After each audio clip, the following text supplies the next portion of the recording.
ሰው የሰበረውን እግዚአብሔር ይጠግነዋል። ሰው የጣለውን እግዚአብሔር ያነሳዋል።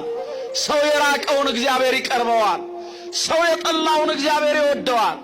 እግዚአብሔር የጠላውን ማን ይወደዋል? እግዚአብሔር የጣለውን ማን ያነሳዋል? እግዚአብሔር የራቀውን ማን ሊቀርበው ይችላል? እግዚአብሔር ያዋረደውን ማንም ከፍ ሊያደርገው አይችልም። እንዲህ ተብሎ ነው የተጻፈው፣ ልቤ በእግዚአብሔር ጸና፣ ቀንዴም በእግዚአብሔር ከፍ ከፍ አለ። በጠላቶቼ ላይ አፌ ተከፈተ፣ በማዳን ደስ ብሎኛል። እንደ እግዚአብሔር ያለ ቅዱስ የለም፣ እንደ አምላካችን ያለ ጻድቅ የለም። አትታበዩ፣ በኩራትም አትናገሩ። እግዚአብሔር አዋቂ ነው። እግዚአብሔር ምንድን ነው? እግዚአብሔር ይገድላል፣ እግዚአብሔር ያድናል። እግዚአብሔር ድሃ ያደርጋል፣ እግዚአብሔር ባለጠጋ ያደርጋል። እግዚአብሔር ይኮንናል፣ እግዚአብሔር ያጸድቃል። እግዚአብሔር ያዋርዳል፣ እግዚአብሔር ያከብራል።